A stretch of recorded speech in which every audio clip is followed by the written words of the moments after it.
welcome everyone to today's Tuesday Times Roundtable. There are a lot of people here today, which I'm very happy with. I hope everyone can find a comfortable spot and get an article and some food. It's going to be a little crowded in here today. I apologize if you didn't grab a copy of the article, but it's a pretty short one, so it shouldn't be too big of a deal. And feel free to sit on the stairs or wherever you need to get in here. It's really great that there's so many people here today. I want to go ahead and introduce our primary moderator for today's talk, and then he will go ahead and introduce the wonderful panel we have here today. This is a really exciting roundtable. If you've been here before, you know we typically have one moderator, and we have a whole panel of experts here and people to give perspective on this topic today. So I'm going to go ahead and introduce today's moderator, who is Professor Mark D'Alessandro.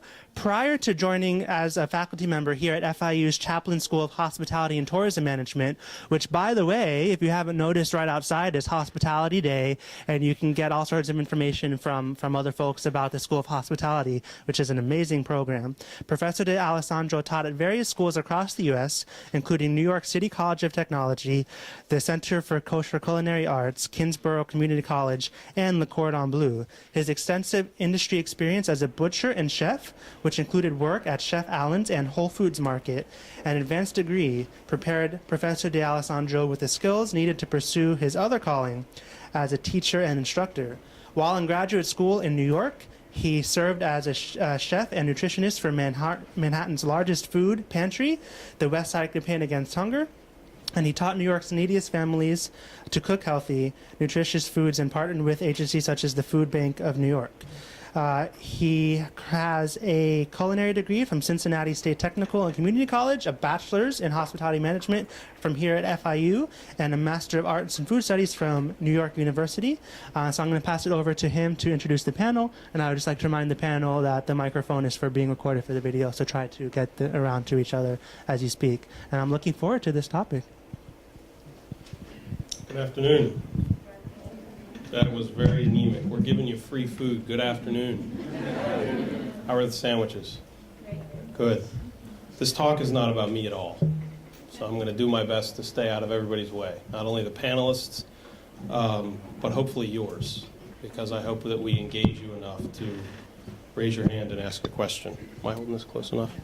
Okay, so the first thing that I'd like to do is introduce the panelists. They're in no particular order, although I will start from my left. This is Dr. Aaron Welch. Professor Welch recently joined the Chaplin School of Hospitality and Tourism Management after receiving his PhD from the Johns Hopkins University Department of Biology. Dr. Welch studies in graduate school focused on genetic pathways responsible for the desiccation tolerance of yeast. Two types of yeast, baker's yeast and brewer's yeast. I'm not even going to try and pronounce that Latin word, so forget it. His research was performed in Baltimore at Johns Hopkins, and after his advisor switched jobs to the University of California at Berkeley, he also continued there. Now at FIU, Dr. Welch is endeavoring to initiate biological and chemical research in areas traditionally focused on by hospitality students. He is currently working on developing a strain of yeast that can degrade a fungal toxin commonly found in wines. Dr. Welch's favorite food is pepperoni pizza. Next to Dr. Welch is Dr. April Merleaux. Professor Merleaux's research focuses on 20th century United States in an international context. At the broadest level, her work focuses on the intersection between cultural studies and political economy, and she is interested in theories of race, culture, and power. She is currently revising a manuscript about the cultural politics of U.S. sugar trade between 1898 and 1939. Dr. Merleaux's book describes how people of diverse class, racial, and ethnic backgrounds learn to incorporate ever greater quantities of refined sugar into their diets. Professor Merleaux teaches courses on the late 19th and 20th centuries at graduate and undergraduate levels. She also teaches students in the Florida Teacher Quality Grant program, through which Miami-Dade County public school teachers are earning their Master of Arts in History. Dr. Jay, who is next to Dr. Merleaux, is a professor in the environmental and microbiology soil science in the Department of Earth and Environment here at FIU. He received his PhD in plant pathology and a specialization in soil microbiology and soil science from Kansas State University, and a master's degree in agricultural microbiology. Dr. J's current research focuses on biological control of invasive plant species in South Florida. He has more than 200 publications, including 55 refereed articles, research reports, book chapters, conference publications, and over 51, including today, invited lectures. Dr. J has developed and taught 8 new disciplinary and interdisciplinary courses and taught 4 other existing courses in the broad areas of soil science, microbiology, biochemistry, ecology, plant sciences, environment, agroecology, and sustainable agriculture. Dr. Maria Lovett, to his left, is a visiting assistant professor in the College of Education here at FIU. She teaches courses that integrate digital media and other technologies with critical theory and progressive pedagogical methods for both the College of Education and with the English department. As a community educator and researcher in the field, she has taught youth and media production and arts-based community action projects in the cities and across the United States and Montreal, Canada. Currently in Miami, she is working with students from the Algebra Project and the Young People's Project to advance multiple literacy skills and promote community action through media production. She is also documenting the narratives of public schools students through Little Haiti, Liberty City, and Overtown neighborhoods of Miami. And then, last but not least, Professor Letelier, all the way at the end, is an instructor in the Earth and Environment Department. He has been teaching at FIU and other higher education institutions for more than 3 years. His original field of expertise is renewable energy policy, but he has taught several Introduction to Environmental Science classes. He has been inviting many local food experts, I don't know why not me, but many local food experts to his classes. This is how he developed a special interest in food and sustainable agricultural matters. As a community-engaged consumer, he is a part of various NGOs like Earth and Learning or Urban Green Works, and is actually enrolled in a local CSA that delivers produce to the South Branch of Whole Foods Market. As a dedicated father, he is trying to teach his daughters how to garden, how to cook, and eat fresh, organic, and local. So it brings us to a question: why are we all here? And it's not just for the free food, I know. We're here to talk about an article that was written and published in the New York Times a few months ago. And what the article did is essentially it put together a dream team of panelists, much like this one, put together a dream team of panelists that had been writing about the ethics of eating meat and meat consumption. And they were certainly not for and certainly not against that. They had their own opinions, they had their professional opinions. And what the New York Times did is ask the readership to write in their defense for or against eating meat. And it had to pass that panel. So that panel of ethicists, of chefs, of authors had to read and rationalize what it was that the author wrote. They expected to get a few hundred. They ended up with 3,000 submissions. So it was more than they expected. So what I'm looking for out of the panelists, what I've asked them to do, is in about 5 to 8 minutes, tell you what they would have written if they had to submit that to the New York Times. Okay, so we'll hear the panel do that, and then if I have to intervene or ask them some questions, I will, or you guys are more than willing to do that. But let's hold the questions until the panel is finished. Sorry. You want me to just Dr. Welch, sit down here? would you like to talk to the microphone? Nope, this is fine. Okay, hello everyone. So my name is Aaron, and I am a meat eater. I don't think that eating meat is unethical, and I often disagree with people who are vegetarians. I think based on the experience that I've had with my sister, who is a vegetarian, a lot of her main qualms with meat eating are superficial. They're because she's squeamish about meat, about how it's made, about killing.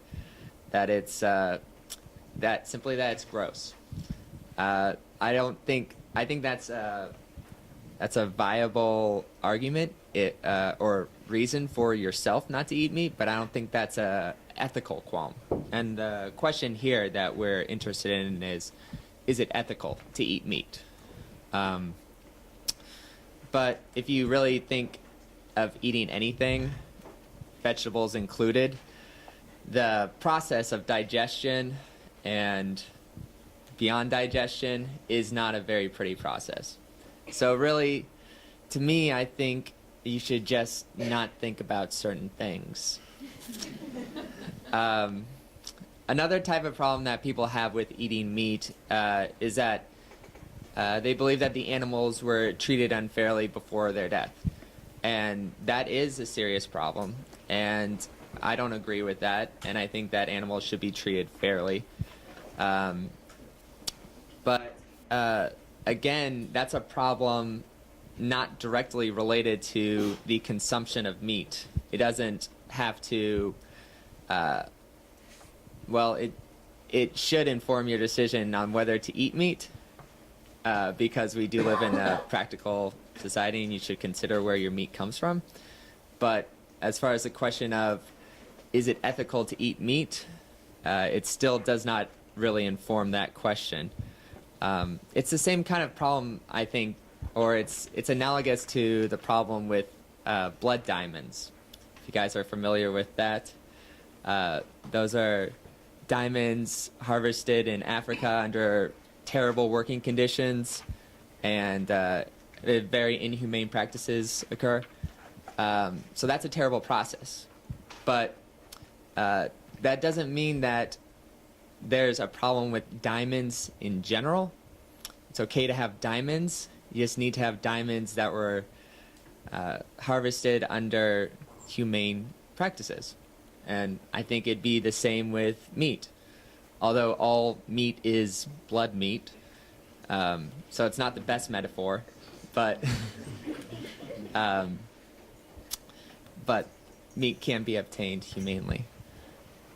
And then finally, I think that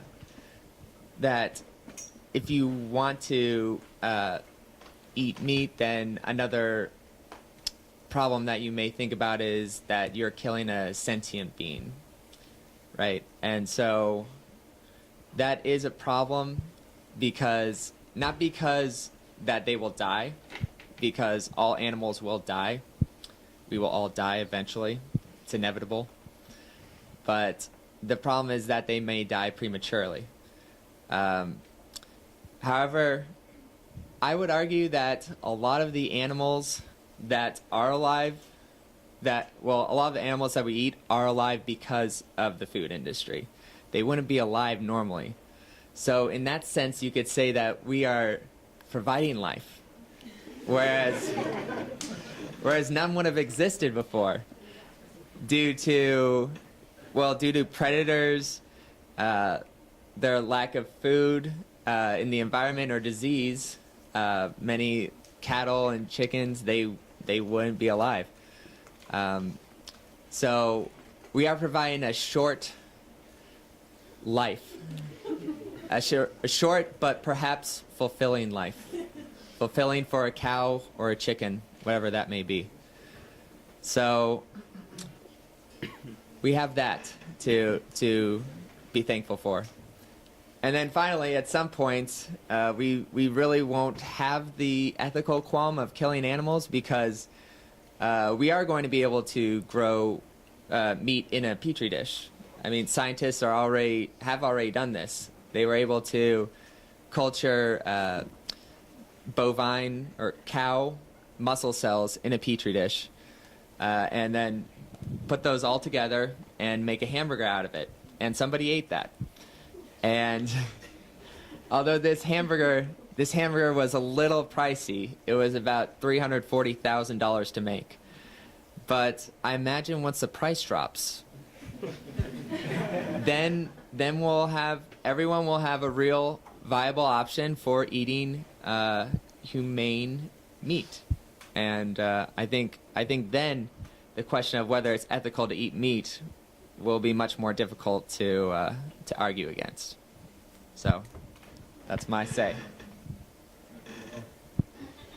Okay, thanks very much for having me here. So I'm going to tell a little bit about my biography. So I was raised by hippies, like real genuine hippies from the 1970s. My parents met on a commune in New Hampshire, in 1971.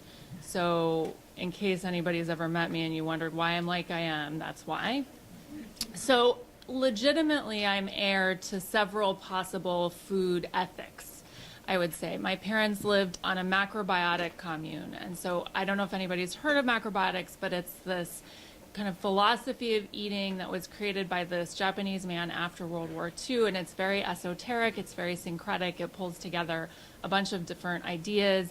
And it is very much this kind of ethical, health-based food system. It involves a lot of brown rice, a lot of barely cooked vegetables, and maybe some tofu and some seaweed, and not a lot of animals.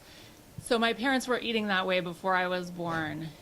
By the time I came along, they had started to eat a little bit more diversely than that.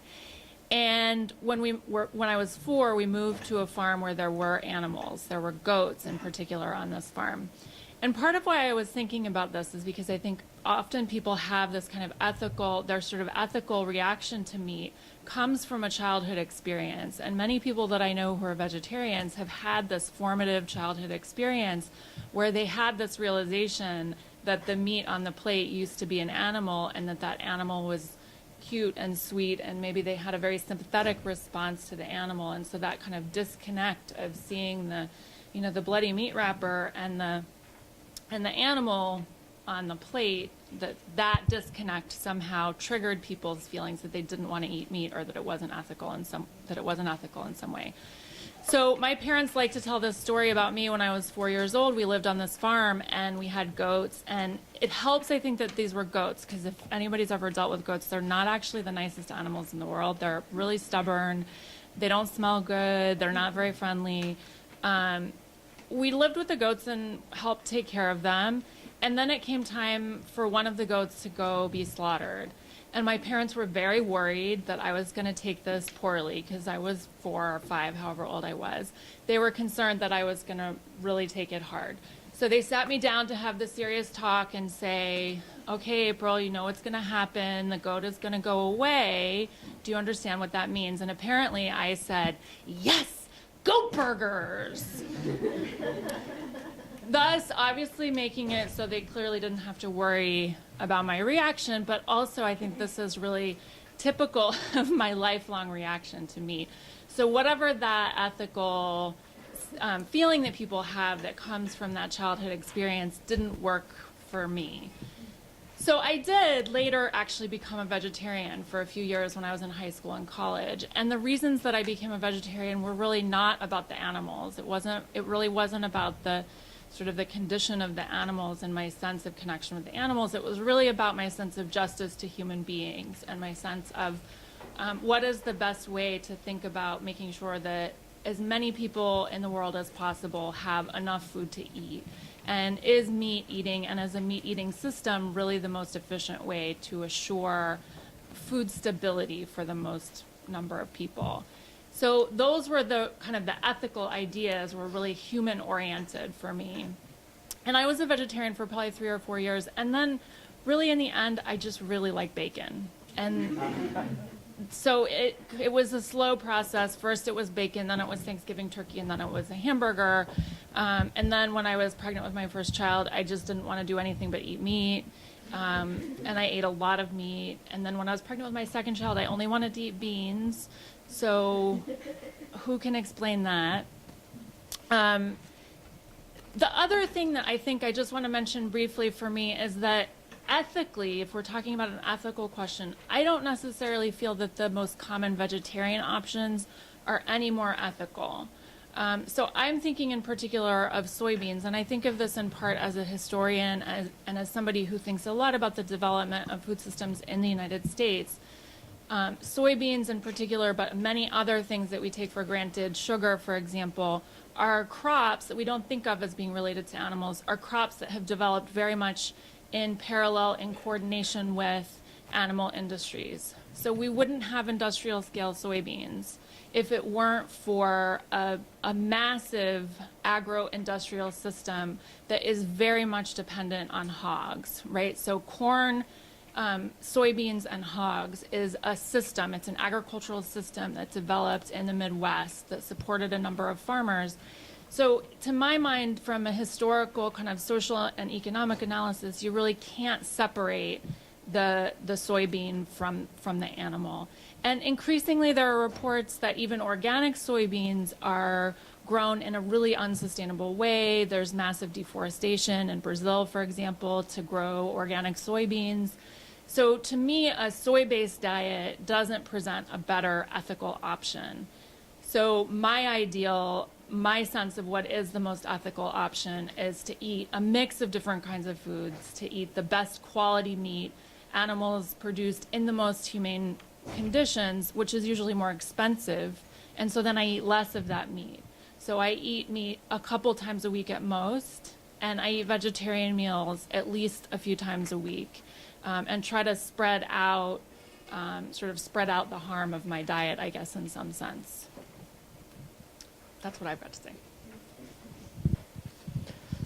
Good afternoon. I'm very happy to be here to participate in this panel. It's a very interesting topic. So I'm a soil microbiologist, as described in before.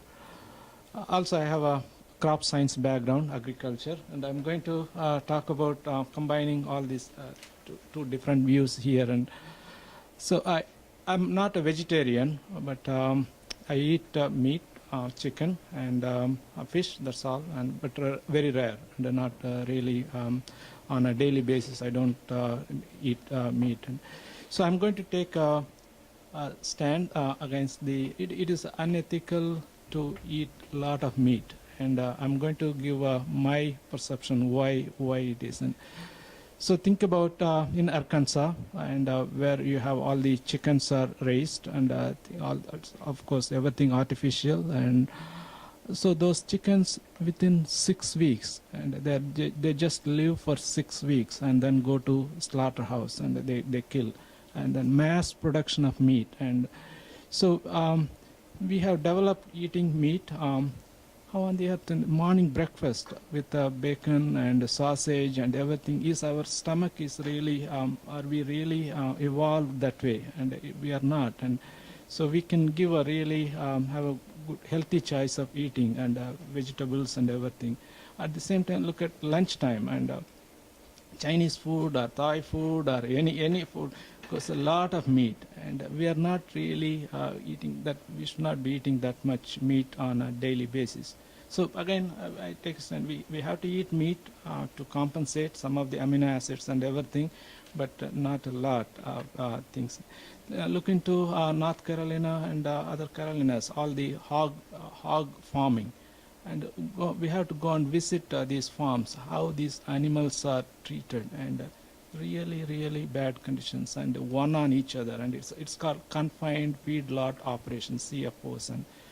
And then as an environmentalist, and that's another concern I have, and how much the excrete and rich in phosphorus and nitrogen polluting our environment. It is really, so we are, another point also I would like to bring here about my take on this unethical eating of meat.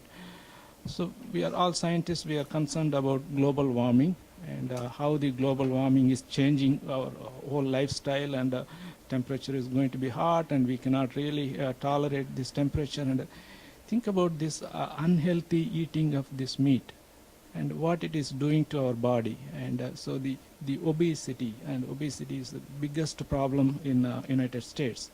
And when you look at the USDA, because I work a lot with the United States Department of Agriculture, so one of their missions is one of the areas is the obesity.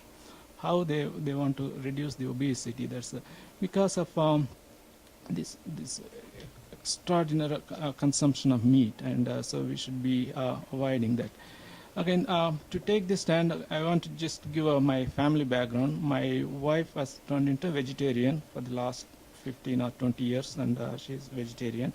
And then my elder daughter, she finished her undergraduate last May, and she turned into vegetarian about 10 years ago. The reason for that, she was walking into Winn-Dixie sometime, and looked at the chicken heart and these things, and I think that's completely turned her off, and then she turned into vegetarian. And my younger daughter, she used to love chicken every time and go to restaurant, and she like a duck and chicken and everything. But for the last 3 years, she changed into vegetarian, and it's something I'm noticing in the younger generation. It's happening, and like they're seeing something, and they're changing into vegetarian. These things, so it's really we have to make a choice, and it's really eating this. Lot of meat is good or it's not good. And also I watch the Food Network, and I'm sure you in our home the Food Network is constantly running Alton Brown and Guy Fieri, and he goes and diners and dive in, and then he keeps going into all the restaurants. I watch these things, and it's nice. It teaches all the culinary things, and I enjoy watching these things. But look at how much meat and everything. It's any. Also the Iron Chef, and then when we bring in, so they bring in different kinds of meat. Is it really expose that kind of meat to the society, and something it's completely different thing. And so it's good to watch, and but again, is it really good? And then people watching these kind of things, oh, okay, let's go and find this meat and eat, and it's not good. And so I used to like Alton Brown, and he is a good. He used to be a very scientific way. He explained how the food is prepared, and I learned that when you eat a lot of the peppers and everything, if you drink milk, it goes on the protein. It dispatches the hardness from the tongue. And so I learned from Alton Brown and explaining that process. He had a really scientific show talking about food. Now he is into the Iron Chef and about meat and everything, lot of things happening.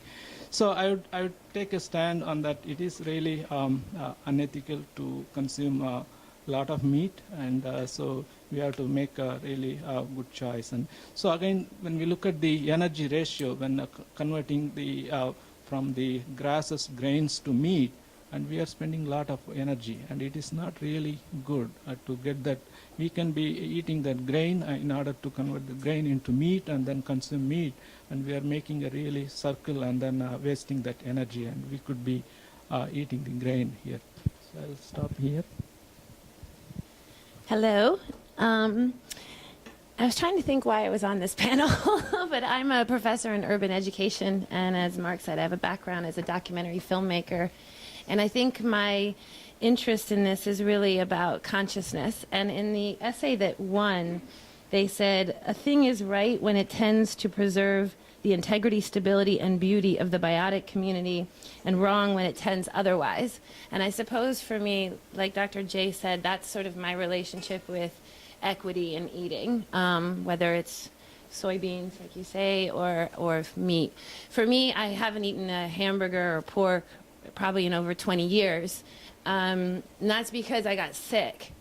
And I was working at a Boys and Girls Club, which if you work in an urban community, access to healthy food is limited. So we always added the deli, and I was constantly getting sick. I'll save you, Adam, from the details of what that meant.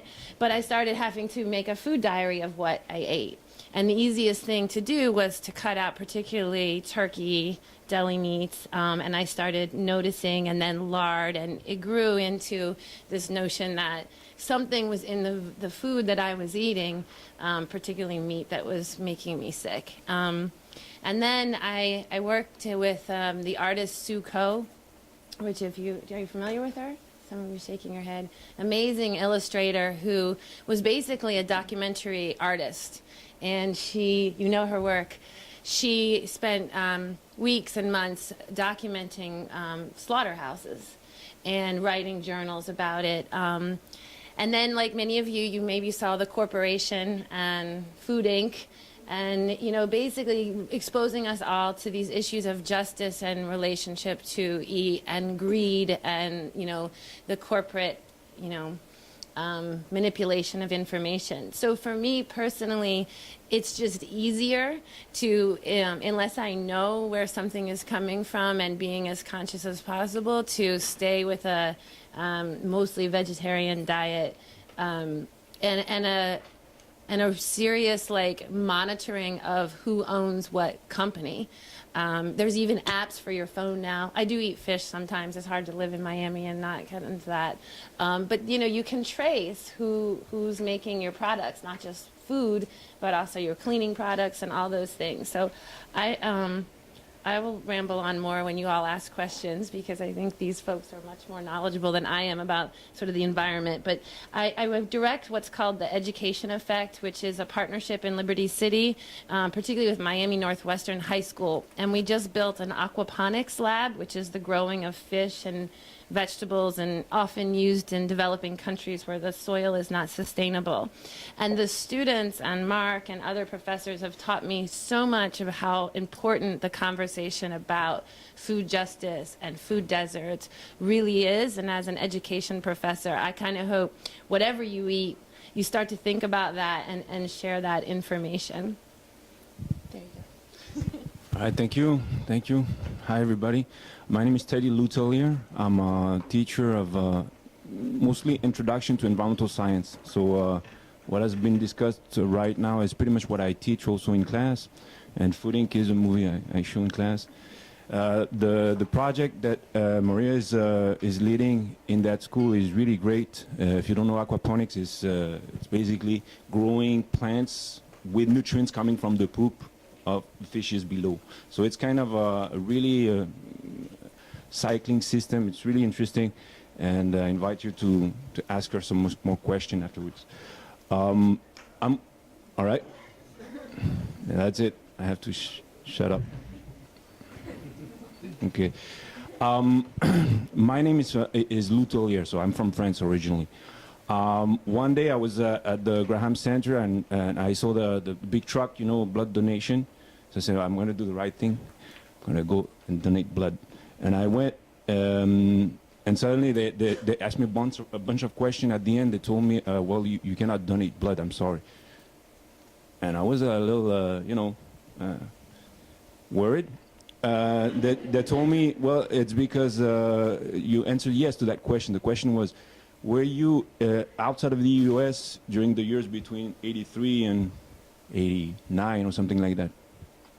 And I said, yes, I was in France. And the reason why they're asking that question is because during that time we had a huge epidemic. It was not that huge because only, 2 people died from it. But it was called the mad cow disease. So I'm sure you've known, you've heard about it. It was a long time ago. So, and it didn't reach the U.S. So you're lucky, nobody died from it here. But over there in Europe, several people died from the spread from the animal, from the cow, to humans. And I don't know if you've studied that ever in the past, but the mad cow disease came from the very diet cows used to eat over there. They realized at one point that some of the feed that they would give to cows were a mix of grain.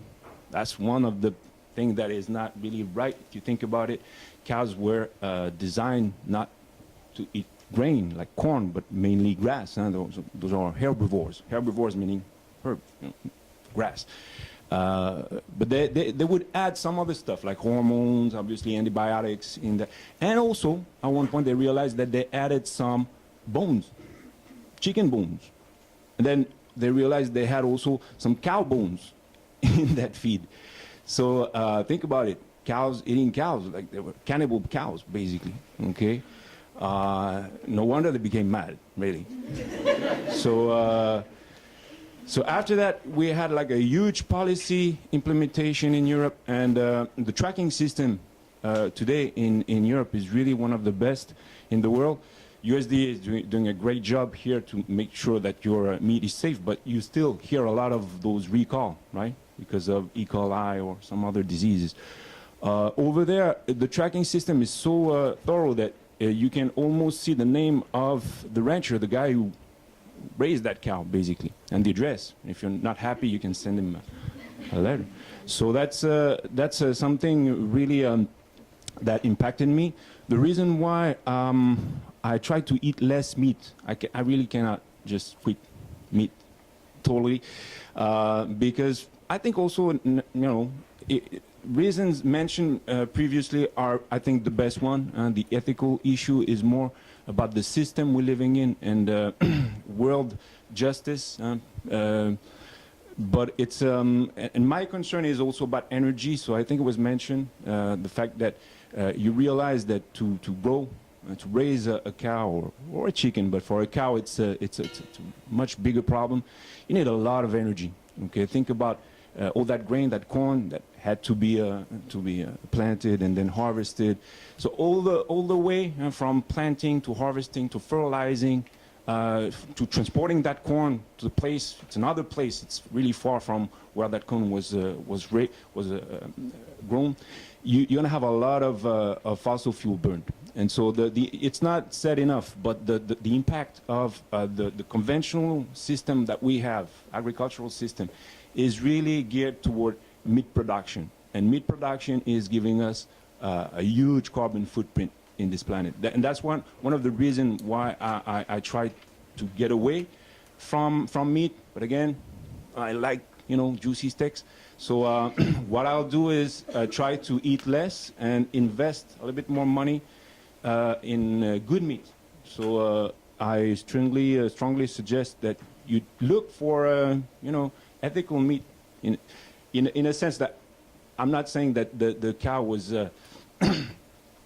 sung lullabies before she died. That was not the case.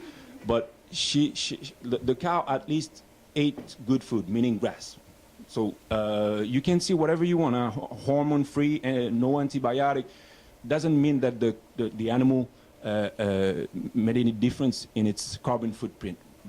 A very big difference would be a cow that was raised, I think, locally. And Florida is one of, maybe you don't know, we talked about the Midwest, but Florida is actually one of the major places where cows are raised in the U.S. And they're usually raised on grass before they are sent to CAFOs, like Dr. J was mentioning. So the first years, they have a great life. Then it becomes a nightmare a little bit. But it's something you can even find at Publix. I thought Whole Food was the only place you could get this kind of meat, but actually even Publix is really doing something good about it. So I recently bought grass-fed beef, ground beef, and I did some hamburgers for my daughters, and I can tell you they really tasted the difference. Sometimes because of all the stuff that we put on our meat, we don't even, recognize the flavor between a real chicken and an industrial chicken. You cannot tell if it's in the crust with a lot of pepper, with a lot of ketchup on it, or barbecue sauce. You don't even remember that it's a chicken. Actually, it may not be a chicken, but those nuggets. But if you eat a real chicken, you'll see the difference. And same thing for a hamburger between a Big Mac and what I serve to my daughters with that grass-fed beef. Was it? Two different worlds. So it's something easy to do. You don't have to eat meat. My wife is a vegetarian and she's happy. But but if you really need to, I think there are some choices to make, like Dr. J was saying, and ethical choices, actually. Every time you consume something, you make ethical choices. Today, that's one of the best way to actually vote for something. I'm not saying you don't have to vote, you need to vote, but consuming is another way. And so reading the labels and making sure that you buy stuff that is ethical. All right. That's it. So Eric, how does this work? Do I shuffle the microphone around when someone has a question, or do they just shout it out? Will you be able to hear them from that microphone? Yeah, no, so we just can keep this up here if you all, in case you Okay. want to be picked up up there. So this. Questions? Okay, I saw the first one just sitting in front of me. So how do you think that the meat ethics epidemic is kind of like a global issue, or kind of like a global community, how we all each play a part in deciding whether it's ethical or not, or more damaging to the environment or not, as like a global community? Panel. You want to take those?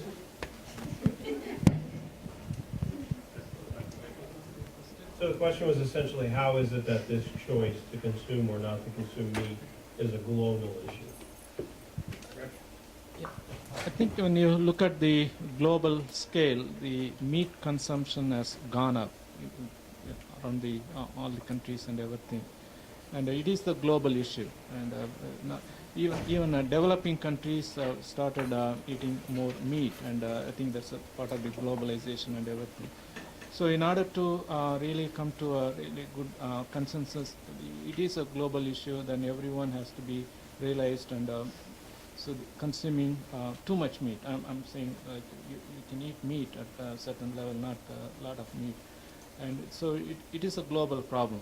I would say like a lot of meat is being consumed in Asian countries, particularly China and Thailand, and you can see like the meat consumption. It's not only just like a cow or a chicken or anything, and a snake and other frogs and everything, and it is these are all the part of the ecosystem living freely, and we catch them and eat that meat, and it is unethical, and I would say that. So I have a slightly different answer to that question of how are these choices ethical, and this gets back to what I said about my sort of ethical decision making has very much to do with people and the sort of justice for people. And I think a lot about, and the comment about Sue Ko, the artist, made me think about this, because one of the things she depicts is the situation of workers in those slaughterhouses, and the working conditions are very, very poor.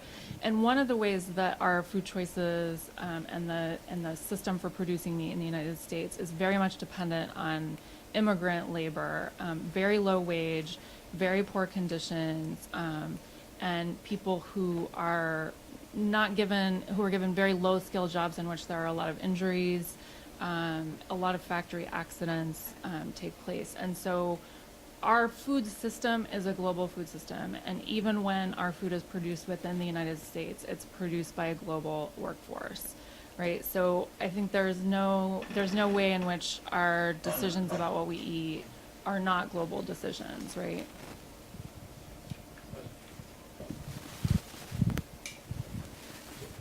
I want to rebound on what you said, what Dr. Merleaux said, because she was mentioning soybean not long at the very beginning, and here is a global impact of meat production. I was telling you that today cows and beef in Europe, they eat supposedly good feed. It's pretty much the same thing as here. They eat a lot of grains, among them a lot of soy actually. And a lot of soy coming from the U.S., from Brazil. And if it's coming from Brazil, you can be sure pretty much that it's coming from a deforested area of the Amazon forest over there. That's the kind of impact, you know, every choice you make by buying something, meat or shrimps or whatever, has an impact somewhere else. And in the case of meat in Europe, at least, I know that you are participating in the deforestation of the forest, that's for sure. So that's a problem.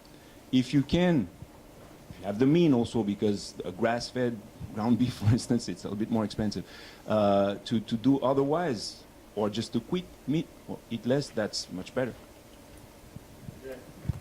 Just on the meat production, meat consumption, recently this summer we were in Costa Rica. We took our agroecology students on a 2 weeks trip. And then it's amazing to see Costa Rican the farming systems, and it's all integrated, and the animals are in the forest, and it is not really confined operations, and so it is grass-fed, and it is humanely raised, and because it's a family-owned and everything.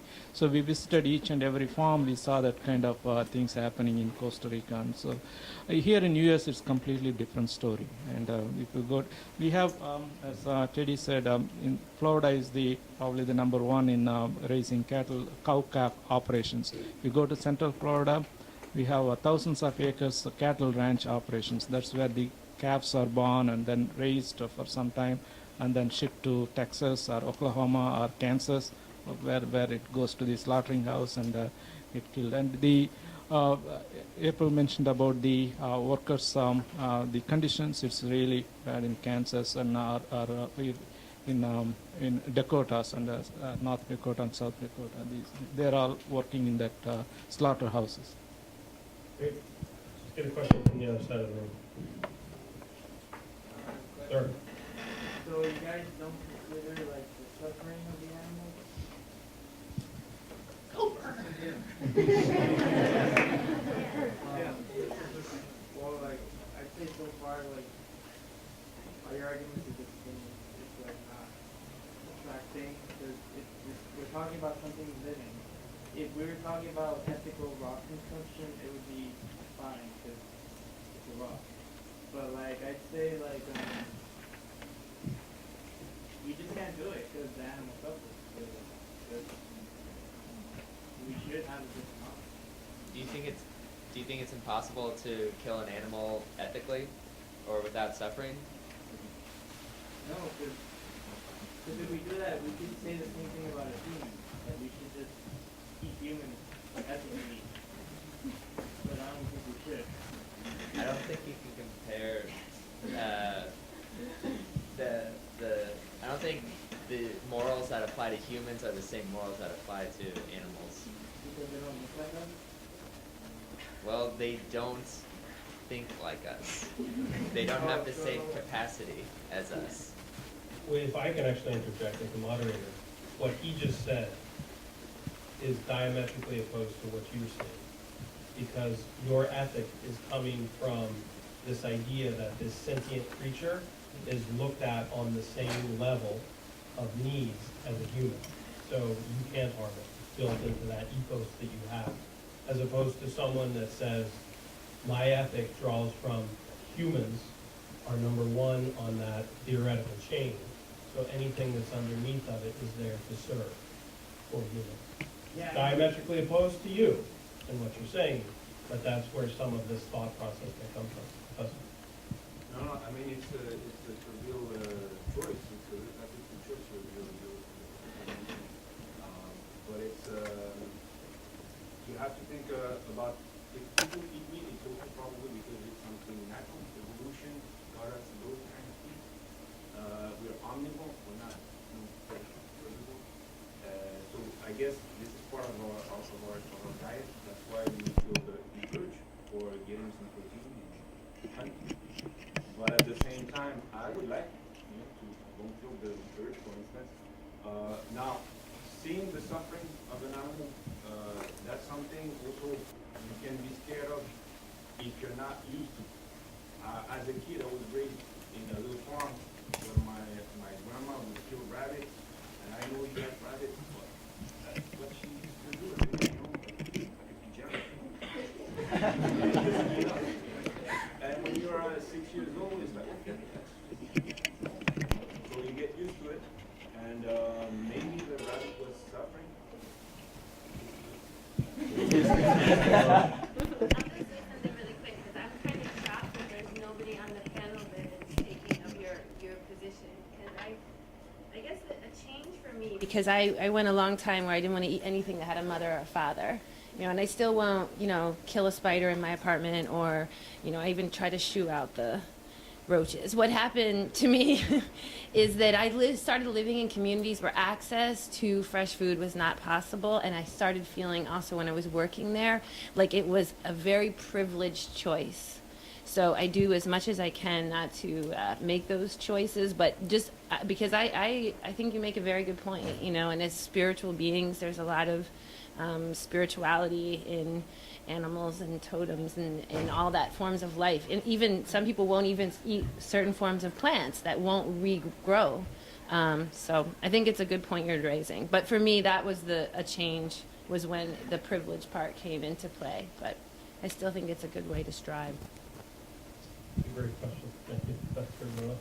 Merleaux. Yeah, so I also agree that I think it's a great question, and I would continue to hold on to for me, so I guess I think a couple things. One is, for whatever reason, that kind of sense of just never developed in me. I mean, that was part of the point about the goat burger story, is that in terms of my ethical perspective, that's not where it came from. And so to me, I continue to make a distinction while I'm very concerned about animals and the conditions in which they're raised. I make a big distinction between animals who are raised in very poor commercial conditions in which they're overcrowded, in which they're overtreated with antibiotics and hormones, in which they're debeaked, in which they're not able to express their animal nature, I think that that is really problematic, and I don't feel particularly comfortable eating that kind of meat. I think that it is possible to ethically and humanely give an animal a comfortable life and bring that life to an end. So for example, my family and I just got chickens. Last week, actually, we just got chickens, basically to be pets, not to eat, because my son did not inherit, like, he won't eat the chickens. He's very clear that he will not eat the chickens because they're pets and they have names. And I love the chickens, and I'm really excited to eat their eggs. But I can also, as much as I don't really want to do anything but watch the chickens, I can imagine eating the chickens because we're giving them a really happy life. I mean, they get fantastic table scraps. They get really nice food. They're going to have like 3 or 4 years of like the best chicken life possible.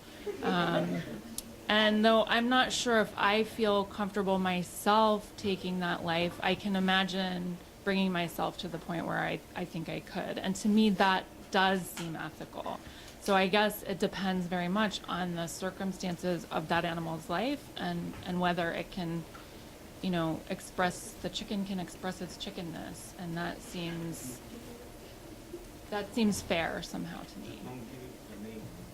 No, they have names: Henrietta, Ruby, and Pearl. Marion.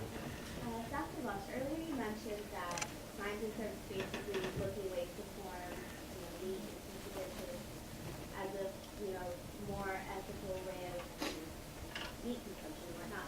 Don't you think that's kind of like opening a can of worms later on in the future in the sense that we're already consuming too much meat? How do you feel ethically in the long term still that those activities are bad? Well, the ways that you can grow those muscle cells, they'll be different from the ways that you can grow cows. So, we already have a lot of industrial processes to grow bacteria and yeast cells, all sorts of cells already. Of course, it's any of these processes is all dependent on how strict the government regulations are, because the corporations aren't really going to regulate themselves, and so if they can import nutrients for the muscle cells to grow from China, and they're done in poor working conditions and they're poor quality, then they're going to use them. So it's just it is dependent on us to regulate that. But I don't think I think it may be a better process in the end. Also more efficient. I'm a carnivore. I'm not proud of it, but I've been eating meat all my life. One thing I was wondering about, hypothetically, if we decided to just stop eating meat, there would still be billions of cows and chickens. I don't even know how many billions. There would still be all those cows and chickens. If those cows and chickens are just left alone and they're allowed to reproduce, then wouldn't that lead to overpopulation of cows and chickens? So wouldn't that be a consequence, a negative consequence of abandoning meat and making everyone vegan? I mean, is there any solution? I don't know about the likelihood of us just categorically spaying and neutering all chickens and cows. And if they are allowed natural way of reproduction, they are not naturally reproduced, and they're all artificial things, including cows and pigs and chickens and everything. So if you decide like we all stop eating meat, and then what will happen? That's your question. And so they're not going to reproduce on their own. And so those who are left in farm animals or the small scale, they're going to have the population of their own.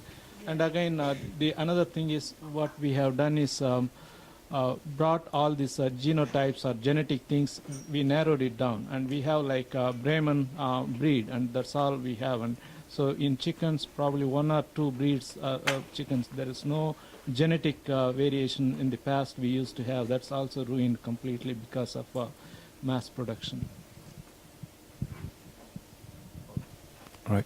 Yeah. To answer your question, it won't be a one-day thing. It would be a phasing out, and markets will respond. I'm going to give you an example of what happened in Europe. I was saying there's a great tracking system of how, when you buy meat. That's when you buy meat, you know, at the butcher section of the supermarket. If you buy frozen lasagna, you may have some surprises, even over there. And that's what they realized not long ago when people bought, you know, ground beef lasagna, and people realized that some of that meat was actually horse meat. It was coming from Eastern Europe countries like Romania, for instance, mainly Romania, because those are countries that are industrializing their agriculture over there. They don't need the horses anymore, so they have to get rid of it.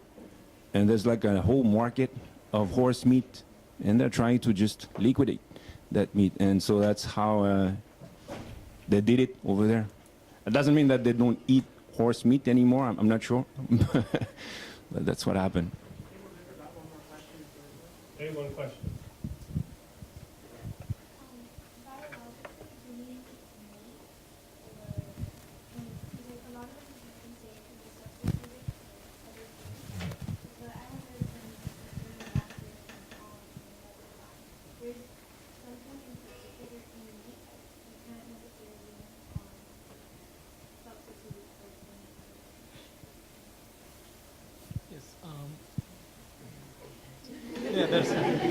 No, you're right.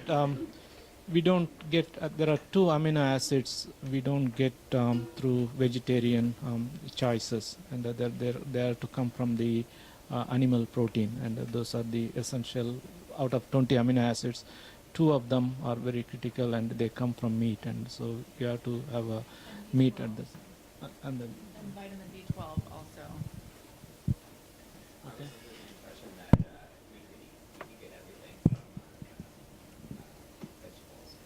No, there are, I think, a couple of amino acids we don't get from being a vegetarian.